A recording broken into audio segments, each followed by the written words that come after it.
فليتق الله فيهم. لا يتكلم أحد بموت رسول الله إلا ضربته. جئتك أؤمن بالله وبرسوله وبما جئت به. فقد أعذرت إليكم وأعذرتموني.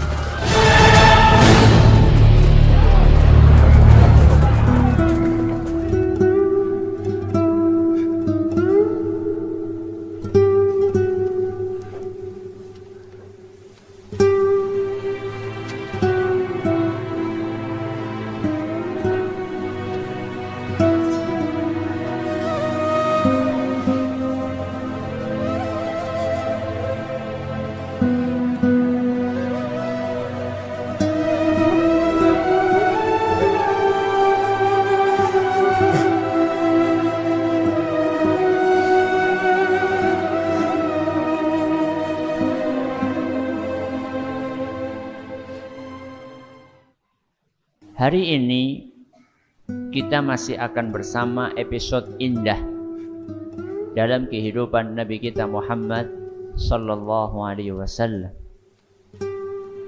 Masih bersama dengan salah satu dari antara ummahatul mukminin,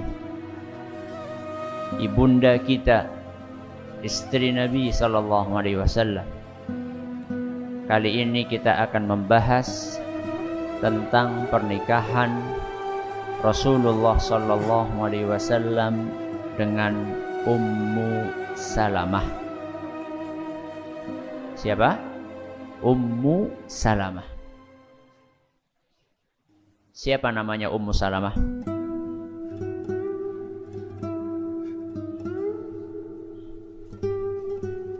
Sepi. Siapa namanya Ummu Salamah? Lah itu namanya, itu bukan nama. Itu apa?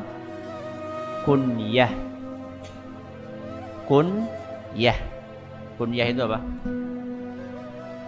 Julukan, sebutan, panggilan. Ya seperti orang Jawa mengatakan, kayak ngana mau bapak kayak Andi, Abu Andi, nek wong Jawa, nek wong Arab kayak gue. Nek wong Jawa apa? Kayak ngene ngene bapake Andi, apa ngene ibune Andi ora apa-apa. Ibune Andi itu bahasa Arabnya apa? Ummu Andi. Berarti Ummu Salamah itu artinya ibunya Salamah. Loh, namanya siapa? Namanya adalah Hindun. Namanya adalah Hindun. Loh, Hindun kan banyak. Ya, Hindun binti Abu Umayyah. Hindun binti Abu Umayyah bin Al-Mughirah. Bin Al-Mughirah.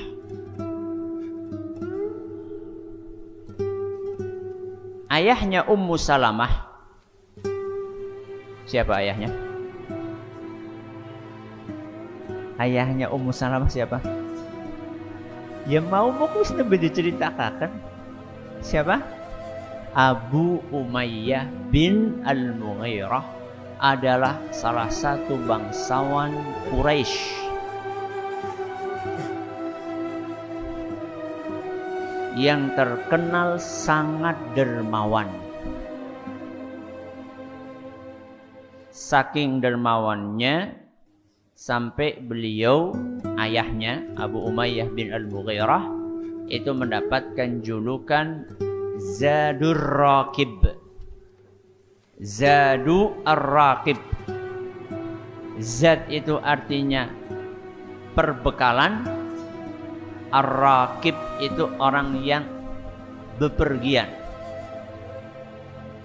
orang yang naiki kendaraan untuk bepergian jauh. Apa maksudnya?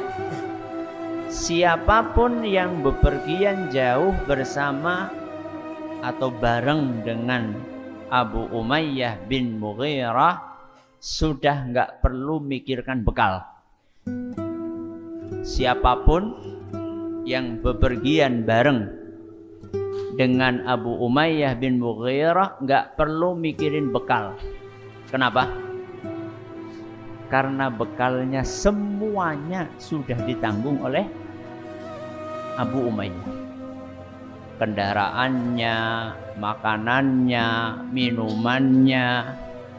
Kalau di jalan pengen nginep, hotelnya, ya belum ada hotel saya.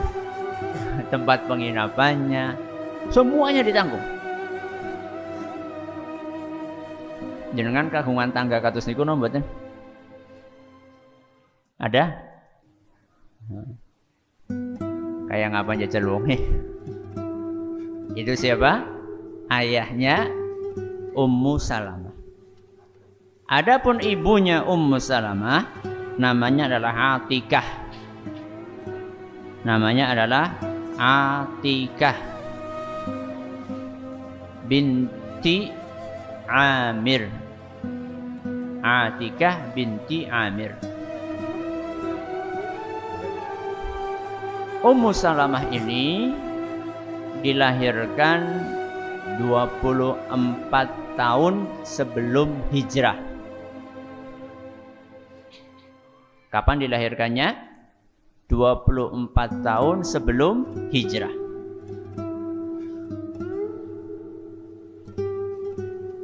Berarti perbedaan usia beliau dengan Nabi SAW berapa? Berarti ketika peristiwa hijrah itu Ummu Salamah usianya berapa? 24 tahun. Nabi SAW ketika hijrah usianya berapa? 52 kira-kira. Karena Nabi SAW wafatnya tahun usia 63. Sedangkan Nabi SAW tinggal di Madinah 11 tahun. 63 kurangi 11 berapa? 52. Ketika Nabi SAW hijrah di tahun hijrah usianya 52, Ummu Salamah saat itu usianya berapa? 24. Berarti bedanya berapa? Berapa? 28 tahun. Kacek 28 tahun. Ummu Salamah ini sebelum menikah dengan Nabi SAW, beliau sudah menikah dengan seorang sahabat yang biasa dipanggil dengan julukan Abu Salamah. Kita gampang ya. Ummu Salamah adalah istrinya siapa? Abu Salamah. Lah Abu Salamah namanya siapa Ustaz?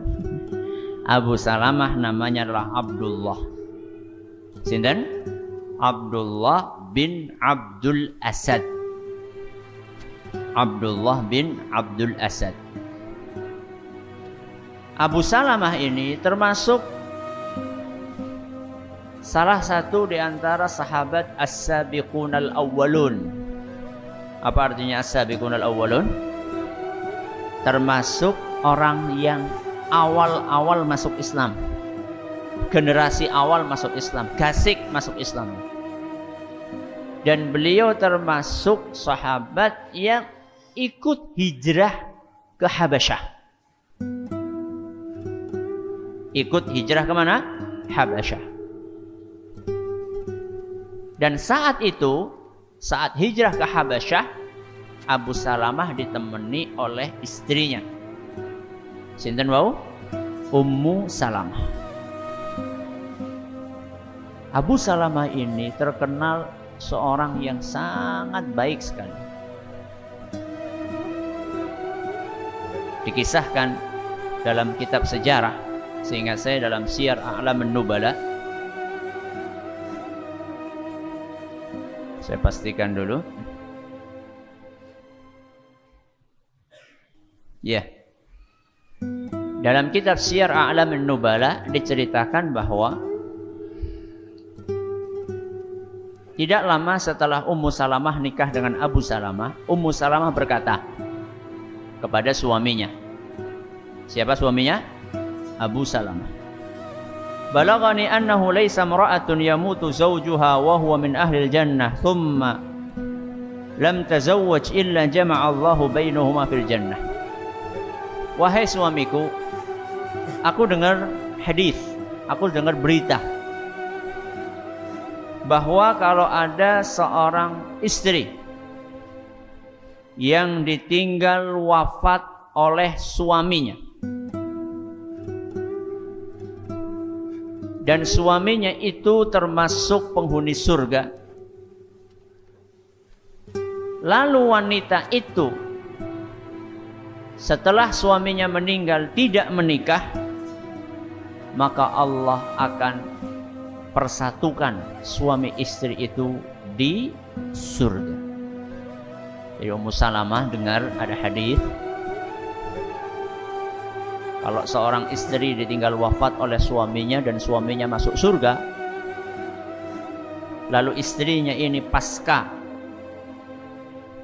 ditinggal wafat oleh suaminya tidak nikah lagi, maka akan dipertemukan, akan dinikahkan oleh Allah di surga. Fata'al u'ahiduka alla tazawwaj ba'di wa la atazawwaju ba'dak. Ayo kita bikin perjanjian. Siapa? Ummu Salamah ngajak suaminya, ayo kita bikin perjanjian, seandainya engkau mati duluan, aku gak akan nikah. Namun seandainya aku yang mati duluan, kamu juga gak nikah lagi. Saking pengennya Ummu Salamah selalu bersama dengan siapa? Abu Salamah di dunia dan di akhirat. Kira-kira jenengan ditawari kayak gitu gimana? Nah,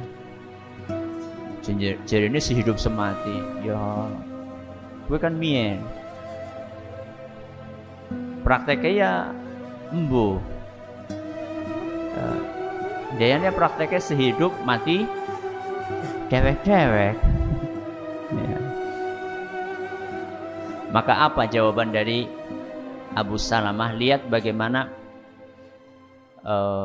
ketulusan Abu Salamah.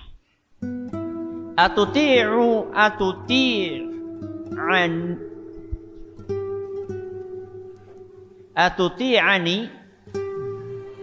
atau atuti'ini, apakah engkau mau patuh kepadaku?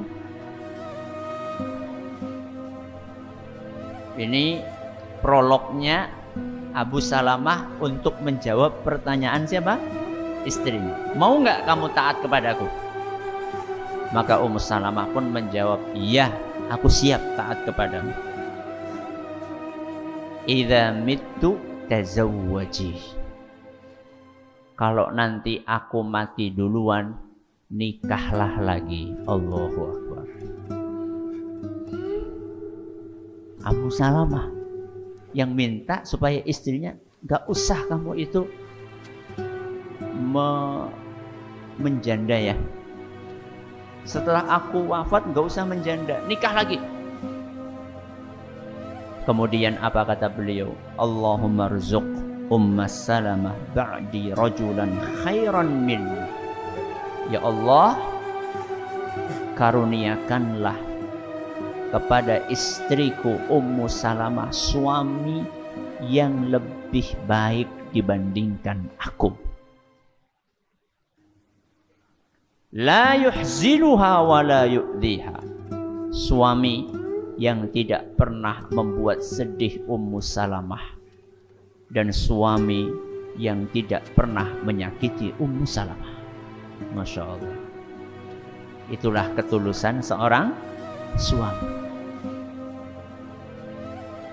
Saat itu Ummu Salamah di dalam hatinya, siapa yang kira-kira lebih baik dari siapa? Abu Salamah. Abu Salamah itu wis Masya Allah banget, sosok suami yang ideal. Siapa laki-laki yang lebih soleh daripada Abu Salamah?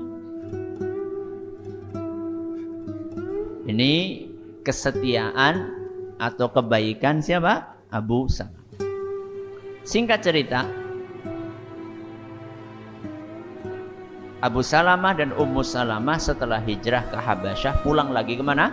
Ke Mekah. Ternyata sampai di Mekah suasana belum berubah. Kaum musyrikin Quraisy masih hobi untuk menyiksa, untuk mengintimidasi kaum muslimin saat itu. Akhirnya diizinkanlah kaum muslimin untuk berhijrah lagi, tapi bukan ke Habasyah. Kemana? Ke Madinah. Disinilah mulai kisah sedih Abu Salamah dan Ummu Salamah. Begitu dengar berita kaum muslimin diizinkan untuk hijrah, maka Abu Salamah bertekad untuk hijrah beserta dengan istrinya.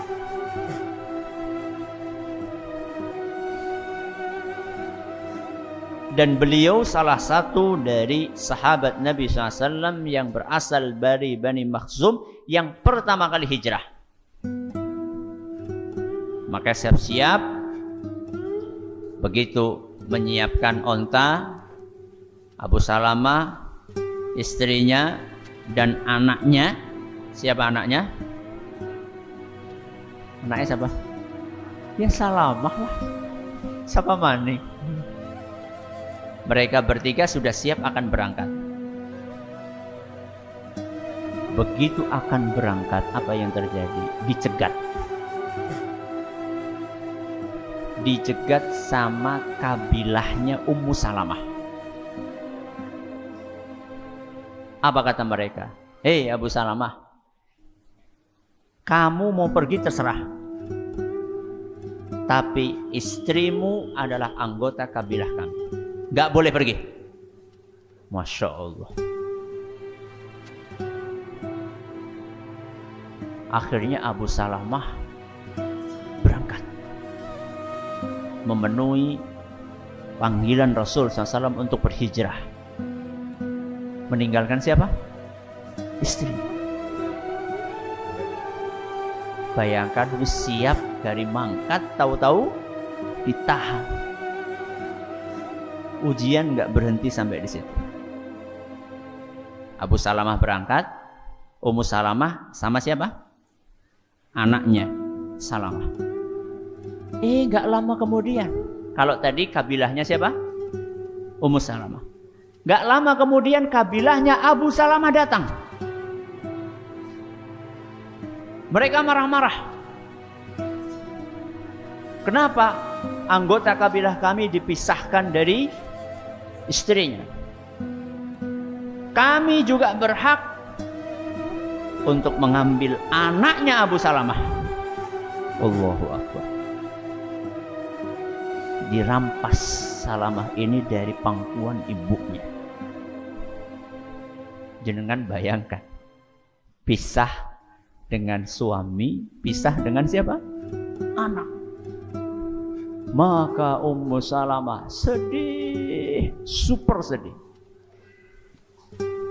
Setiap hari beliau keluar dari rumahnya ke perbatasan kota Mekah, nangis di sana.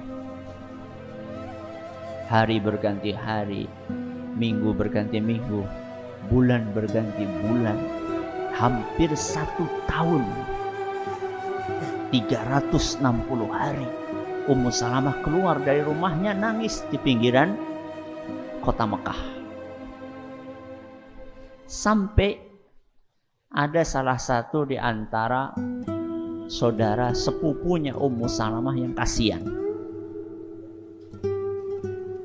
Maka dia pun ngomong kepada kabilahnya Ummu Salamah, kalian keterlaluan ya. Apa nggak punya hati kalian ini? Gak kasihan melihat seorang wanita yang setiap hari keluar merindukan istri dan anaknya, merindukan suami dan anaknya. Akhirnya mereka pun ya sudahlah, sana pergi. kon lunga tapi nggak ada siapa yang nganter, nggak ada. Ya sudah sana pergi. Nggak lama kemudian kabilahnya Abu Salamah datang bawa Salamah. Nyah tebalekaken. Akhirnya Ummu Salamah beserta dengan Salamah berangkat ke Madinah. Tapi nggak ada siapa-siapa yang nganter. Jenengan itu jangan bayangkan bepergian zaman itu kayak bepergian di zaman ini. Jenengan mau ke Jogja, tinggal pergi kemana? Stasiun atau pergi ke terminal, beli tiket, berapa jam? Ya tergantung. Kalau pakai kereta berapa jam? 3 lah, 3,5. Kalau pakai bis, ya bis apa disit? Bisa 5 jam, 6 jam. Tinggal turu, gutul-gutul, tangi-tangi wis, gutul. Gak seperti itu.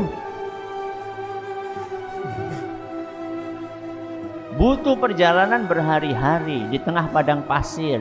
Banyak perampok, banyak hewan buas, banyak binatang berbisa, cuaca tidak menentu, kendaraannya onta, selobat, suwe.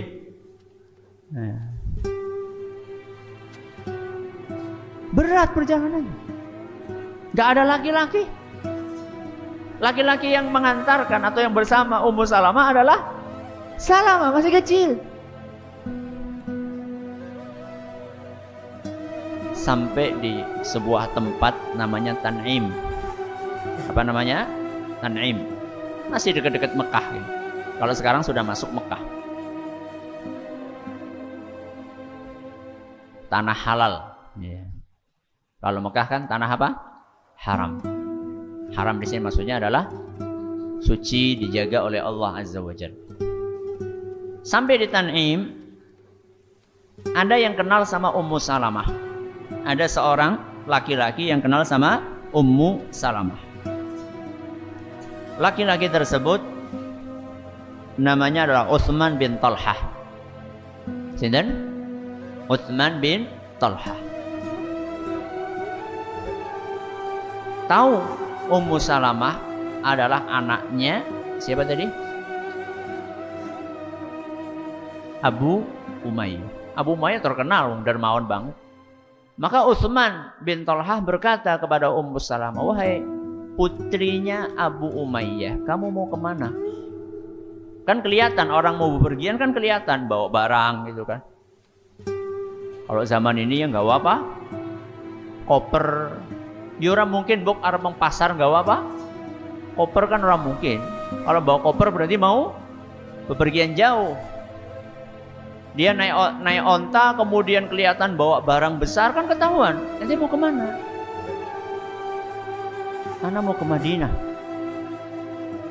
Loh, siapa yang nganter? Saya enggak sama siapa-siapa kecuali Allah Azza wa Jalla dan anakku yang masih kecil ini. Apa kata Utsman? Aku antar. Masya Allah. Kesatria. Aku antar. Tanpa menunggu jawaban, langsung dituntun ontanya itu. Jadi yang namanya orang nganter itu kayak gitu caranya. Ya, jadi orang munggah melu munggah ora. Penak tombong. Nuntun, dituntun sama beliau. Tuntun. Nanti kalau capek cari tempat istirahat, dipersilahkan turun. Terus dia gembalakan onta tersebut. Ummu Salamah sama Salamah istirahat, sedangkan Utsman bin Talhah ini cari tempat singgah buat cari rumput buat siapa? Buat ontanya. Jadi nggak duduk berduaan gitu, enggak. Nanti dikira memanfaatkan kesempatan dalam kesempitan.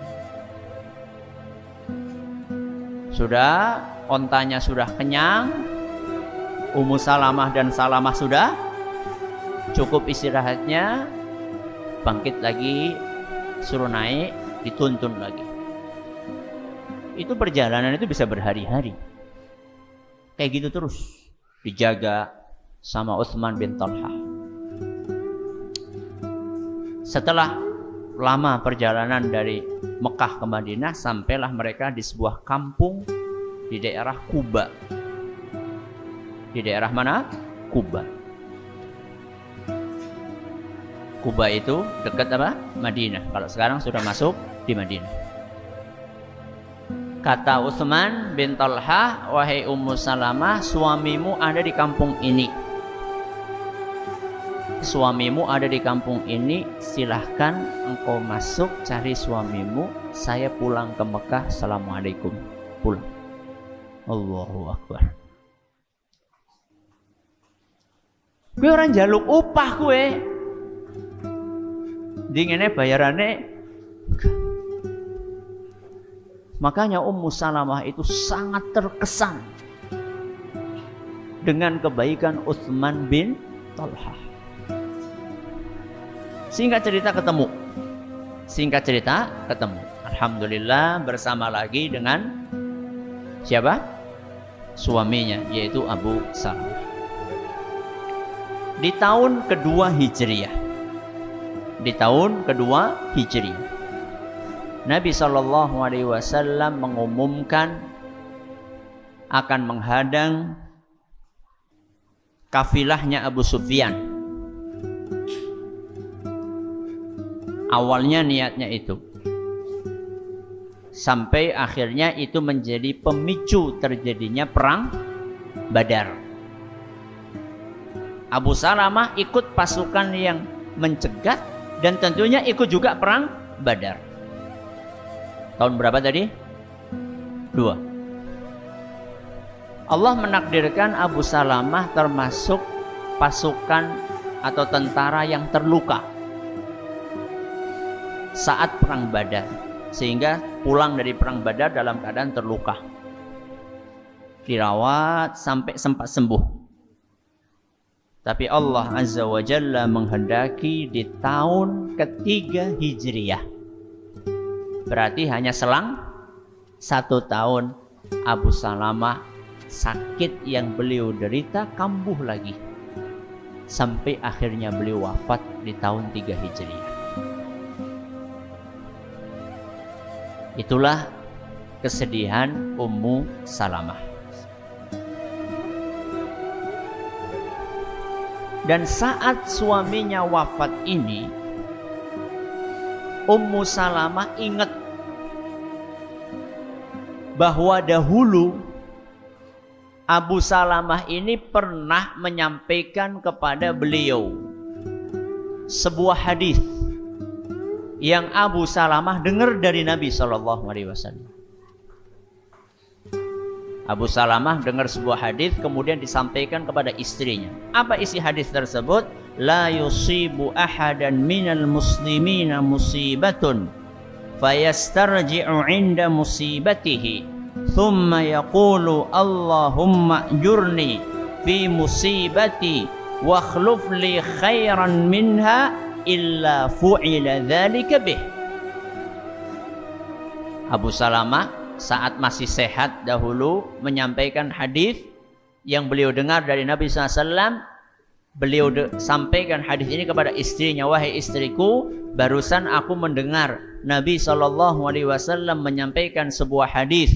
Beliau bersabda, setiap muslim yang ditimpa musibah, setelah ditimpa musibah, dia segera mengucapkan istirja. Kenapa istirja? Inna lillahi wa inna ilaihi raji'un. Sesungguhnya kita adalah milik Allah dan sesungguhnya kita pun akan kembali kepada Allah. Barang siapa muslim yang ditimpa musibah kemudian dia beristirja, lalu membaca doa Allahumma jurni fi musibati, ya Allah, limpahkanlah pahala kepadaku atas musibah yang aku alami ini. Wakhlufli atau wa akhlifli khairan minha, dan berilah aku ganti yang lebih baik atas kehilangan yang aku alami ini. Barang siapa muslim ditimpa musibah kemudian dia beristirja dan membaca doa tadi, beri pahala dan beri ganti yang lebih baik, pasti Allah Azza wa Jalla akan beri sesuai dengan permintaannya. Begitu Abu Salamah meninggal, Ummu Salamah ingat hadis ini. Maka beliau pun begitu Abu Salamah meninggal, Ummu Salamah langsung membaca Inna lillahi wa inna ilaihi raji'un. Allahumma ajurni fi musibati wa akhlif li khairan minha.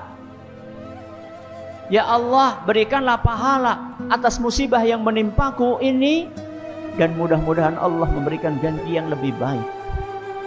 Saat beliau mengucapkan kata-kata itu, beliau di dalam hati agak sangsi. Berilah ganti yang lebih baik. Siapa yang lebih baik dari Abu Salamah? Karena beliau merasa Abu Salamah itu sangat baik sekali. Sosok yang amat ideal sebagai seorang suami.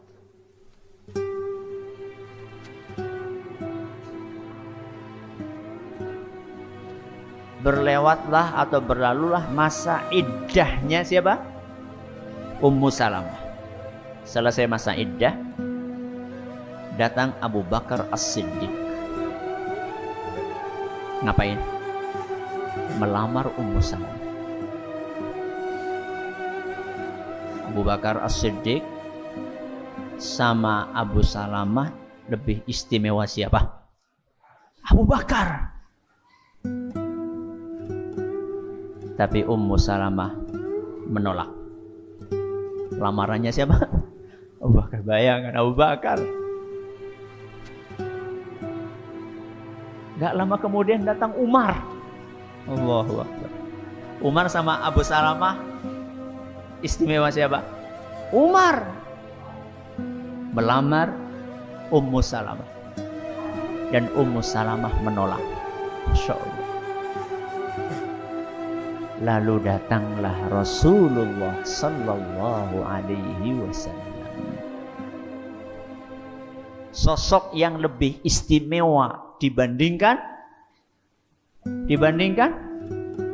semuanya.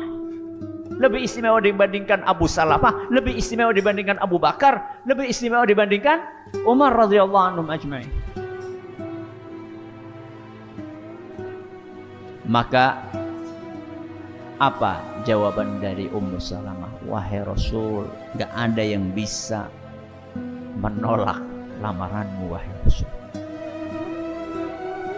Akan tetapi, kata Ummu Salamah, aku ini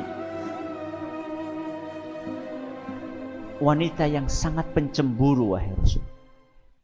Aku ini wanita yang sangat pencemburu. Apa buktinya? Lupa. Tadi barusan kita cerita. Apa buktinya kalau beliau itu sangat pencemburu? Minta perjanjian. Perjanjian apa tadi? Gak boleh nikah lagi kalau saya mati duluan.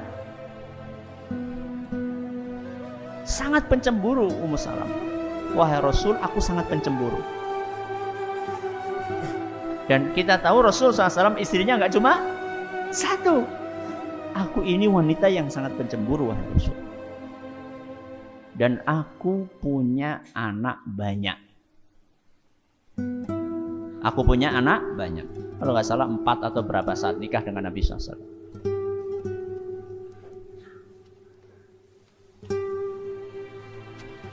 Dan aku sudah berusia. Aku sudah berusia. Berusia di sini maksudnya sudah mandan tua. Karena saat itu usianya 30-an. Usianya 30-an. Ya dibandingkan Aisyah kan jauh. Aisyah pinten? saat dinikahi saat berumah tangga sama Nabi SAW sekitar 9 tahunan. Ya, saat tinggal satu rumah sama Rasul. Kan jauh banget, 30 sama 9. Apa jawaban Nabi Sallallahu Alaihi Wasallam? Adapun kecemburuanmu, fasawfa yudhibuhallahu mink. Allah akan menghilangkan perasaan itu dari hatimu.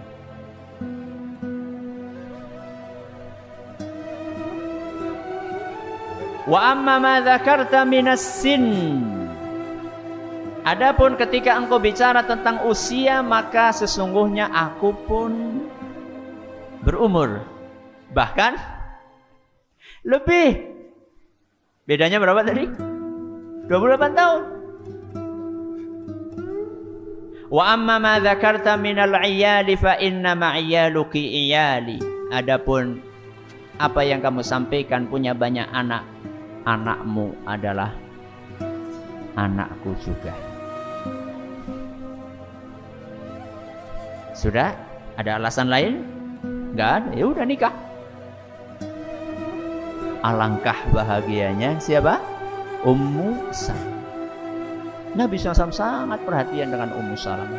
Beliau kasih mahar Ummu Salamah seperti mahar yang beliau berikan kepada Aisyah radhiyallahu anha. Dikasih hadiah sama Nabi SAW. Dan perlu diketahui Ummu Salamah itu termasuk istri Nabi SAW yang cantik. Yang cantik. Dan itu dengan pengakuan Aisyah. Itu dengan pengakuan Aisyah radhiyallahu anha. Berarti memang benar-benar apa? Cantik. Sehingga diceritakan oleh Aisyah radhiyallahu anha, Nabi SAW itu kalau setiap hari selalu mengunjungi istri-istrinya. Setiap hari. Ya. Ayo yang mau poligami, kayak gitu adabnya.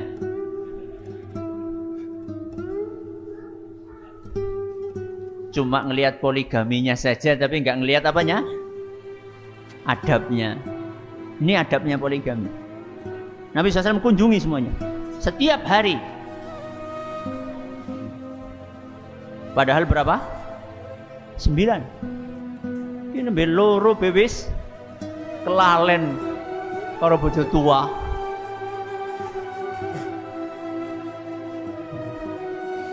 Dan istri yang pertama kali dikunjungi Nabi SAW adalah Ummu Salamah. Setiap hari yang pertama kali dikunjungi Ummu Salamah. Yang terakhir Aisyah. Ini Aisyah yang cerita ini. Aisyah yang cerita. Cuman nanti nginepnya tiap hari ganti-ganti. Nginepnya tiap hari ganti-ganti. Tapi semuanya dikunjungi setiap hari. Ngobrol sebentar, tanya kabar, terus gitu.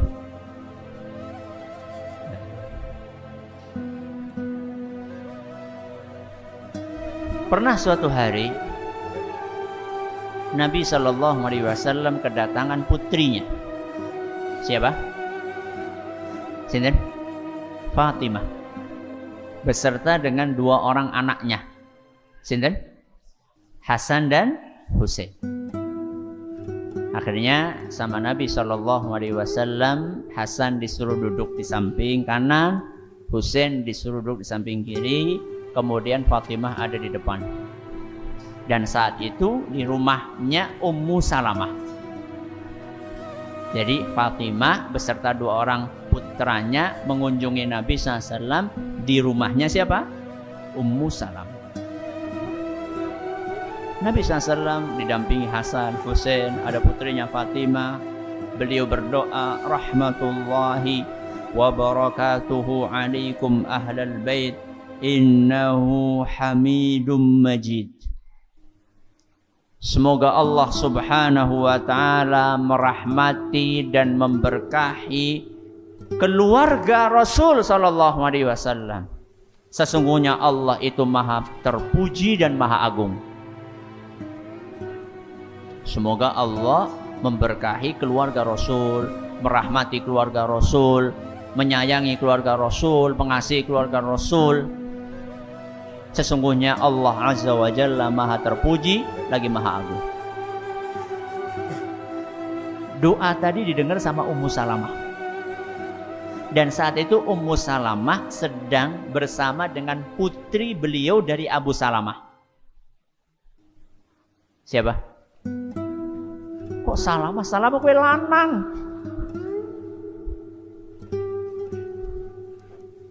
Putri Nabi SAW, maaf, putri siapa? Ummu Salamah dari Abu Salamah. Siapa? Zainab. Zainab binti Abu Salamah. Wong anaknya Ummu Salamah karo Abu Salamah ya bintine Abu Salamah. Saat itu Zainab, maaf kok Zainab. Ummu Salamah lagi dengan Zainab, putrinya beliau, hasil pernikahan beliau dengan siapa? Abu Salamah. Dengar doanya Nabi SAW mendoakan Ahlul Bait, mendoakan keluarga Nabi SAW, nangis. Ummu Salamah nangis. Nabi SAW heran. Kemudian bertanya, wahai Ummu Salamah, kamu nangis kenapa? Wahai Rasul, engkau doakan Fatimah, engkau doakan Hasan, engkau doakan Husain, tapi aku dan putriku enggak engkau doakan. Jadi Ummu Salamah itu pahamnya Ahlul Bait, keluarga Nabi, pemahamannya Ummu Salamah itu adalah siapa? Fatimah, Hasan, Husain. Pahamnya demikian. Maka apa kata Nabi sallallahu alaihi wasallam? Anti wa banatuki min ahlil bait. Engkau wahai Ummu Salamah dan putrimu siapa? Zainab termasuk keluargaku. Hadis riwayat At-Tabarani dalam kitab Al-Mu'jamul Kabir. Berarti masuk dalam doanya Nabi atau tidak? Masuk, include. Nabi SAW tadi doanya nyebutkan nama enggak? Enggak, Nabi kan mendoakan keluarga. Dari sini kita mengetahui betapa prematurnya pemahaman sebagian orang, pemahaman salah satu sekte yang membatasi Ahlul Bait hanya dalam keturunan Nabi SAW. Istri-istrinya nggak dianggap Ahlul Bait. Ini aneh bin ajaib.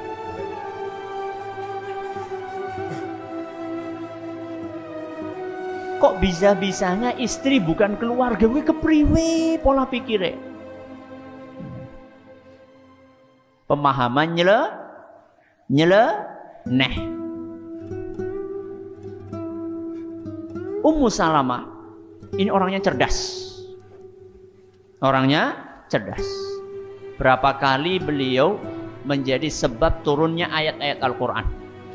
Asbabun nuzul ayat Al-Quran, beberapa ayat seperti surat Al-Ahzab ayat 35 itu adalah dengan lantaran Ummu Salamah. Dan salah satu hal yang menunjukkan kecerdasan Ummu Salamah adalah saat peristiwa Hudaybiyah. Peristiwa apa? Hudaybiyah. Saya akan ringkas saja. Jadi di peristiwa Hudaybiyah, Nabi SAW beserta dengan kaum muslimin berangkat kemana? Berangkat ke Mekah. Pengen apa? Umroh. Mereka sudah siap bawa ihram, pakai ihram, bawa binatang ternak untuk apa? Disembelih. Ternyata saat mereka sudah hampir masuk, dihalangi sama musyrikin Quraisy, nggak boleh masuk. Dan mereka pakai persenjataan lengkap.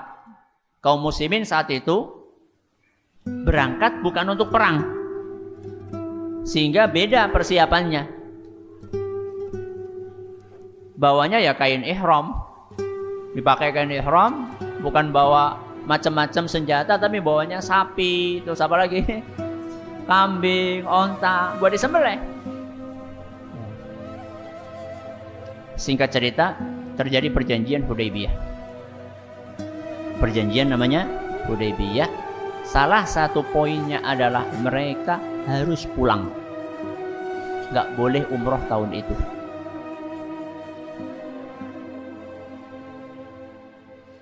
Bagaimana perasaan para sahabat? Hah? Kecewa. Mereka kecewa. Gimana? Kami sudah siap, ini tinggal masuk aja nggak boleh. Berhari-hari kami menempuh perjalanan, sudah siap, pengen umroh nggak boleh, suruh pulang. Salah satu poinnya, ada beberapa poin perjanjian. Dan Nabi SAW setuju dengan perjanjian tersebut. Dan perlu diketahui, kalau orang sudah berihram,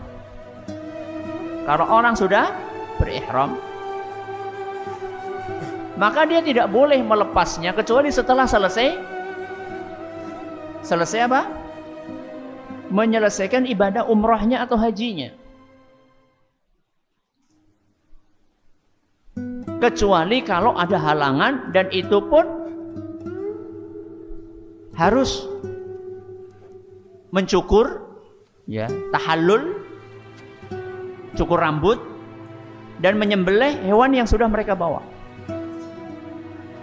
Maka Rasulullah SAW keluar dari tendanya, lalu menghadapi para sahabatnya, berdiri di hadapan para sahabatnya, dan beliau berkata, wahai para sahabatku, kumu fanharu thumma hliqu. Wahai para sahabatku, ayo sekarang binatang ternak yang kalian bawa sembelih semuanya. Setelah itu cukur. Instruksi dari Nabi SAW. Apa yang terjadi? Para sahabat diam semua. Gak ada yang nyembelih, gak ada yang bangkit, gak ada yang cukur. Nabi SAW mengulangi lagi perkataannya 2 kali. Mungkin mereka gak dengar. Wahai para sahabatku, ayo bangkit, sembelih, cukur. Diam. Sampai terulang 3 kali mereka tetap diam. Kata para ulama, para sahabat saat itu bukan melawan perintah Nabi, tapi mereka masih kaget, masih shock dengan kejadian gak bisa umroh padahal tinggal masuk aja. Dan mereka juga masih berharap akan ada revisi, akan turun wahyu yang merubah hukum tersebut. Itulah yang menyebabkan mereka nggak segera menjalankan perintah Nabi SAW. Bukan karena mereka membangkang, bukan. Para sahabat itu bukan tipe pembangkang. Nabi SAW memerintahkan 3 kali dan tidak dipenuhi perintahnya. Gimana? Sedih, kecewa Nabi SAW. Masuk kemana? Tenda lagi. Di dalam tenda ada siapa? Ummu Salamah. Ummu Salamah melihat raut muka Nabi SAW, maka bertanya, wahai Nabi SAW, ada apa? Ada masalah apa? Nabi SAW cerita, wahai Rasul, kata Ummu Salamah, kamu pengen para sahabat nurut dengan perintahmu? Iya. Gimana caranya? Kamu keluar, wahai Nabi, engkau keluar dari tenda, gak usah bicara apa-apa. Kemudian engkau ambil hewan ternak yang kau bawa, engkau sembelih sendiri. Hewan ternakmu engkau sembelih sendiri. Setelah itu engkau panggil tukang cukurmu untuk cukur kamu. Gak usah ngomong. Langsung apa? Eksekusi. Langsung praktek. Oh gitu ya. Suami mendengar nasihat siapa? Istrinya. Ya, aja mentang-mentang. Ya. Mentang-mentang suami terus ngerti apa wong wadon. Nabi SAW mendengar masukan dari siapa? Ummu Salamah. Maka beliau begitu keluar dari tendanya, nggak ngomong apa-apa lagi, tapi semua mata tertuju kepada siapa? Rasul SAW. Maka beliau langsung cari hewan ternaknya, sembelih, bismillah, ya Allahu Akbar, panggil tukang cukurnya, cukur. Apa yang terjadi? Apa yang terjadi? Gemeruduk. Gemeruduk apa? Melakukan seperti apa yang dilakukan Rasul SAW. Karena mereka sudah yakin gak mungkin ada revisi lagi. Karena Nabi SAW sudah menjalankan apa yang beliau perintahkan. Itulah kecerdasan siapa? Ummu Salamah. Ummu Salamah meriwayatkan 380 hadis dari Nabi kita Muhammad sallallahu alaihi wasallam. Di usia 63 tahun. Di usia berapa? 63 tahun Rasulullah sallallahu alaihi wasallam wafat.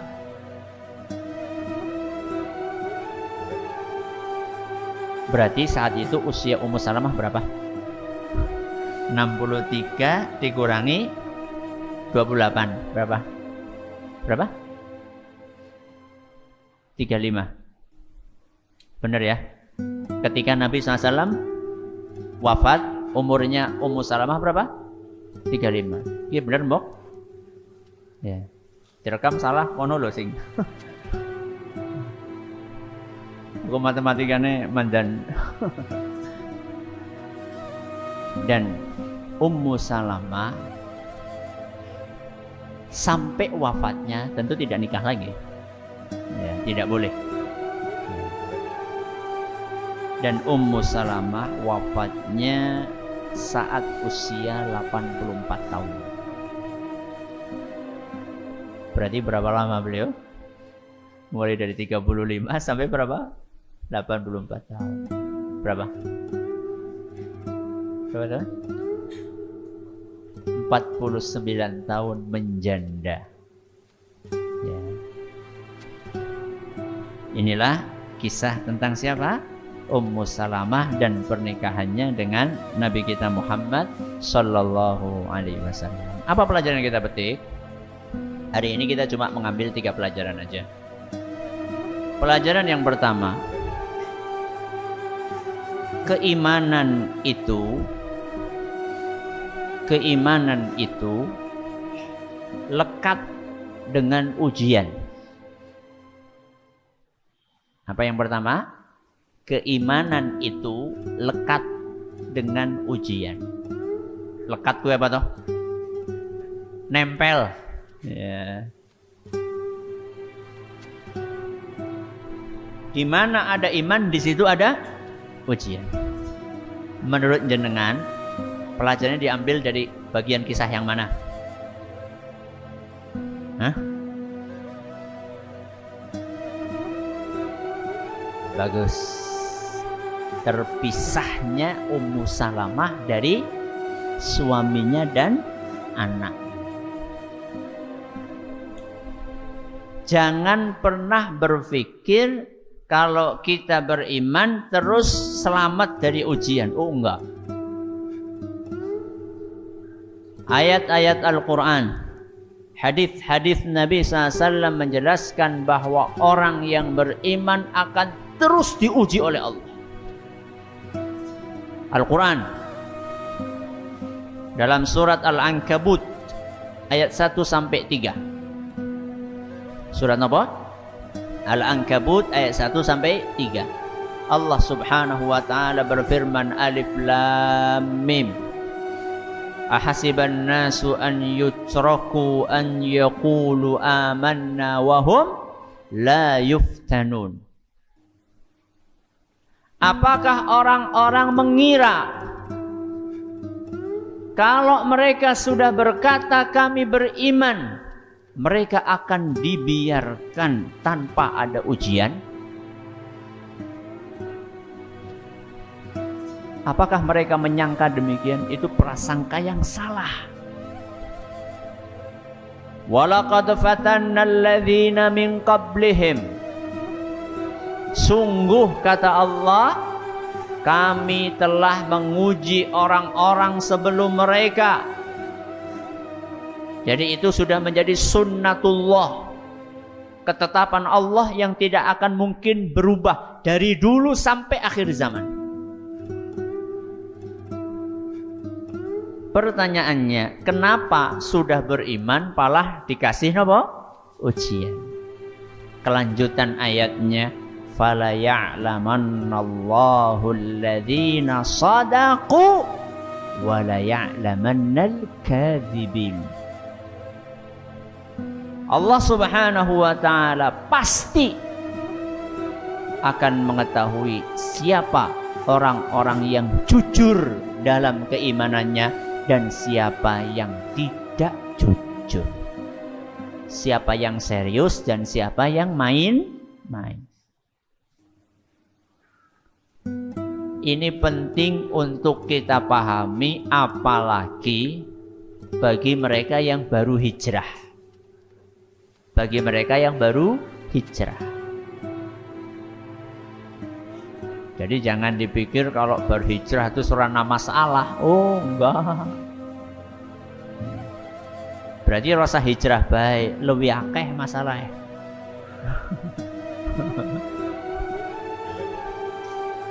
Jangan dipikir kalau hijrah terus sepi masalah. Oh ada masalah terus. Untuk menguji kita ini serius atau enggak.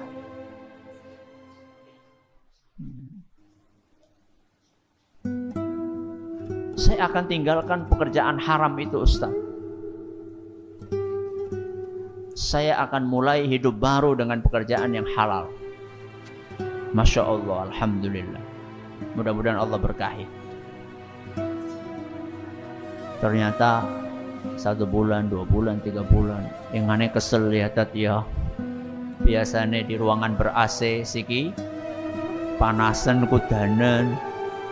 Ternyata berat ya. Itulah ujian.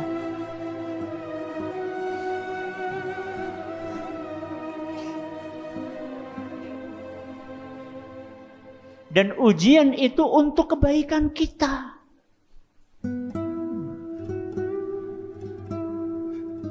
Ada satu hal unik. Ada satu hal unik yang biasa dilakukan oleh para petani kurma. Oleh para petani kurma. Mereka kalau nanam benih kurma, setelah mereka uruk dengan tanah, mereka kasih apa? Batu besar.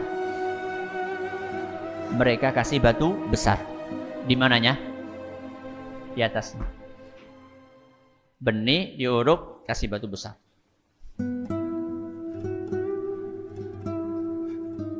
Kalau jenengan habis nanam benih itu karepe apa?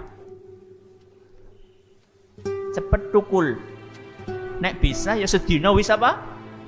Dhuwur gitu kan. Kadang kalau nanam itu selalu saben dina deleng begitu apa? Keluar tunasnya alhamdulillah. Suwe temen ya ora dhuwur-dhuwur. Petani kurma enggak seperti itu. Kasih batu besar. Loh, nanti apa enggak mati enggak? Ketika dia akan muncul ke permukaan, terhalang apa? Batu. Maka apa yang terjadi? Pertumbuhannya ke bawah, bukan ke atas. Berarti kalau ke bawah kemana? Akar. Yang tumbuh apanya? Akarnya. Dan akarnya semakin dalam, semakin dalam, semakin dalam. Begitu sudah maksimal ke dalam, maka dia sudah punya apa? Kekuatan. Maka dia mulai naik. Naik sampai batu itu guling, didorong oleh pohon tunas yang sudah punya akar kuat tadi.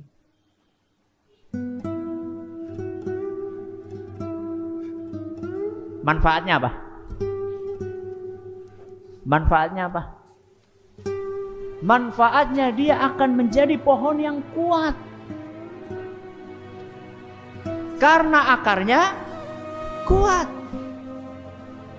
Ketika ada angin kencang, dia tetap kokoh. Berbeda seandainya dibiarkan begitu saja, tumbuhnya ke atas tinggi, kena angin, rubuh. Itulah ujian hidup. Ujian hidup itu akan membuat kita dengan izin Allah semakin kuat. Bukan bermental tempe atau kerupuk kudanan. Kerupuk kudanan maning. Kerupuk kan nggak kudanan bisa di ini. Nah kudanan ya Allah. Itulah ujian hidup.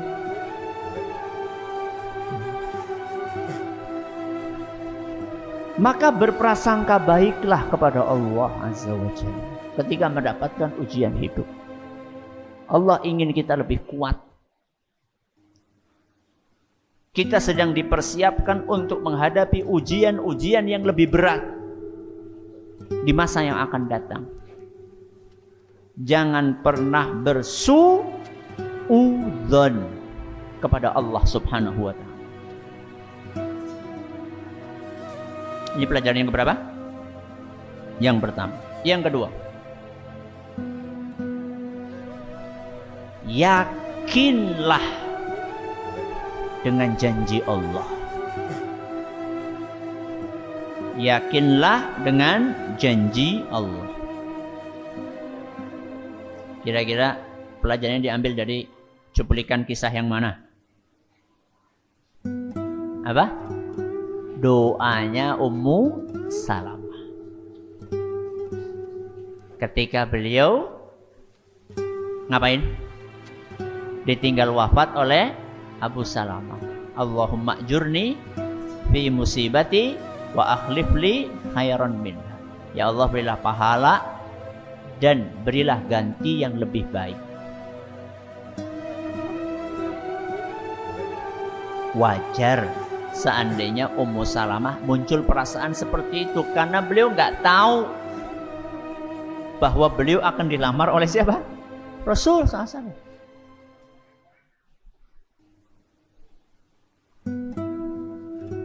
Kalau beliau sudah tahu ya beliau baca dengan mantap.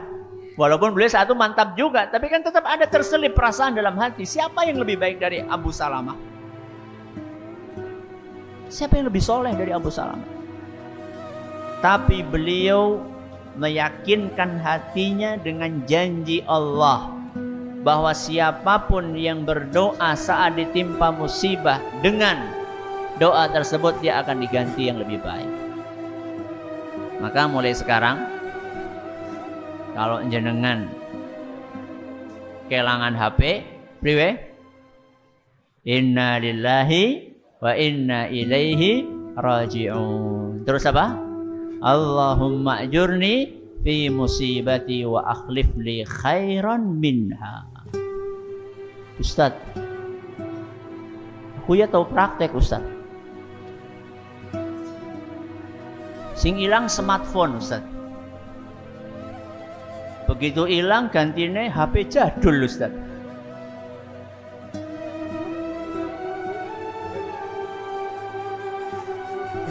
Rasul SAW tidak mengatakan berilah ganti yang lebih mahal. Tapi Rasul berkata berilah ganti yang lebih baik. Emang HP jadul itu selalu lebih jelek dibandingkan HP smartphone? Enggak, belum tentu.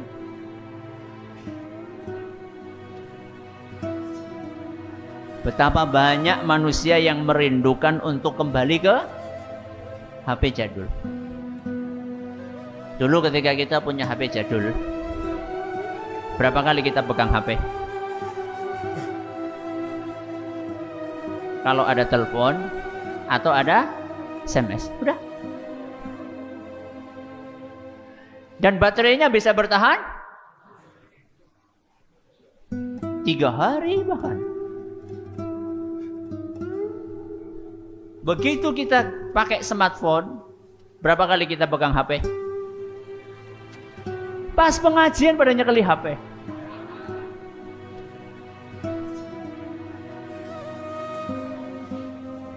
Intensitas komunikasi kita dengan istri kita berkurang jauh. Termasuk komunikasi kita, interaksi kita dengan anak-anak kita. Semuanya sibuk dengan smartphone. Maka Allah hilangkan HP ini jenengan. Diganti dengan apa? HP jadul yang lebih baik. Setelah punya HP jadul itu lebih perhatian dengan istri, lebih perhatian dengan anak, lebih sering megang Al-Quran. Lebih baik? Lebih baik.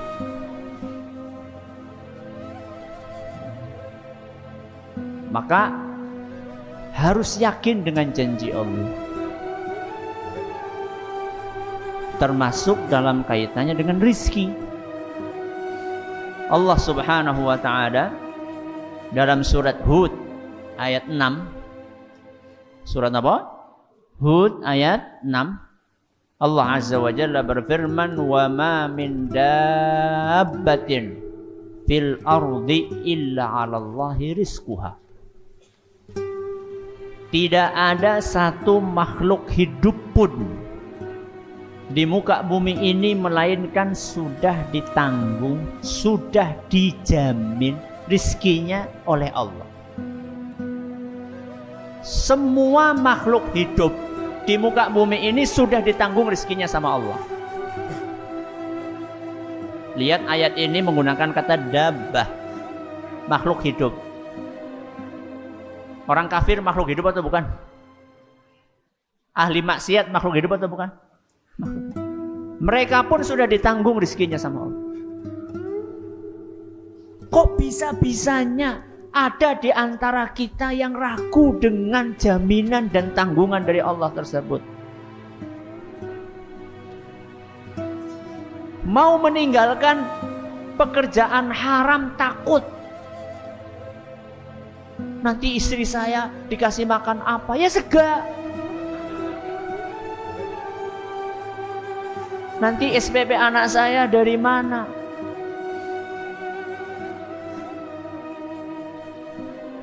Kita ini tinggalkan pekerjaan haram karena Allah Azza wa Jalla. Karena dorongan keimanan kita kepada Allah. Seandainya orang yang tidak beriman saja ditanggung rizkinya sama Allah, masa orang yang beriman akan diterlantarkan oleh Allah? Mustahil. Tidak mungkin. Apalagi orang yang beriman dan berjuang di jalan Allah, berdakwah. Gak mungkin akan diterlantarkan oleh Allah Subhanahu wa ta'ala. Berarti orang pahal, ya pahal.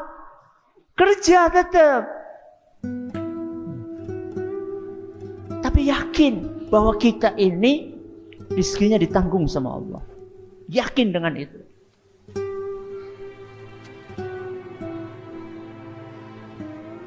Insya Allah orang bakal mati kencoten.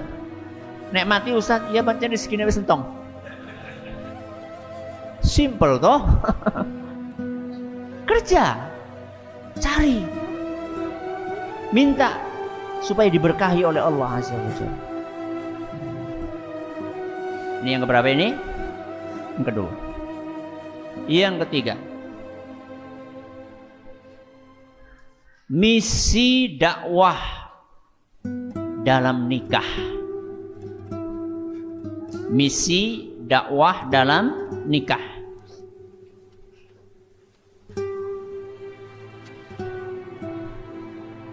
Dari mana kita ambil pelajaran ini? Perlu kita ketahui bahwa Ummu Salamah itu dari sebuah kabilah terkenal di antara suku Quraisy dari kabilah Bani Makhzum. Kabilah Bani Makhzum. Dan kabilah ini adalah kabilah yang dari zaman ke zaman selalu dipercaya untuk memegang bendera perangnya suku Quraisy.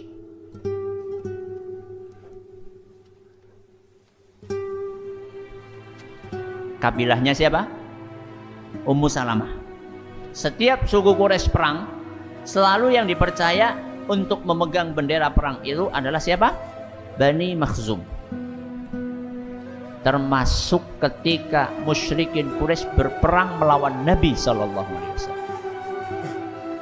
Selalu yang bawa benderanya adalah siapa? Bani Makhzum. Dan Ummu Salamah termasuk kabilah itu. Nabi SAW menikahi Ummu Salamah, ada misi dakwahnya. Beliau ingin melakukan pendekatan kepada siapa? Bani Makhzum. Yang Bani Makhzum ini mereka punya permusuhan kepada Nabi kita Muhammad SAW dan Islam. Maka Nabi SAW dekati mereka. Istilahnya apa? Besanan. Makanya berapa kali kita temukan ada nikah ya, dengan orang, kok nikah sama itu gimana? Siapa nggak ada yang lainnya? Loh, jangan suudzon dulu. Mungkin ustadznya punya apa? Misi.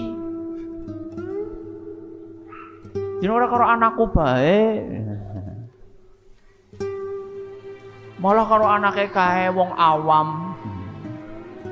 Mungkin ustadz itu, ulama itu punya misi, ingin melakukan pendekatan kepada masyarakat atau keluarga istri yang barusan beliau nikahi.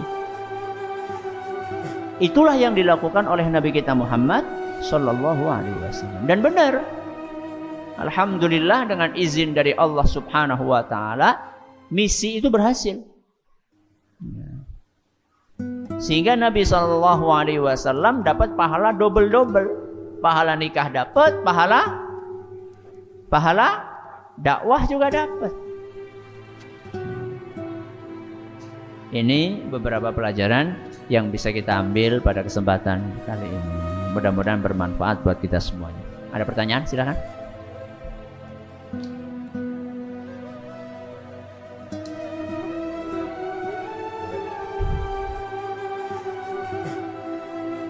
Silakan.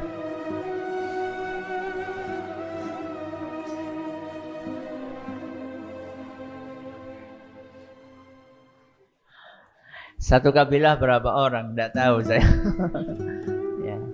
Ya sekumpulan lah. Jumlahnya saya nggak tahu. Monggo silakan. Waalaikumsalam warahmatullahi wabarakatuh.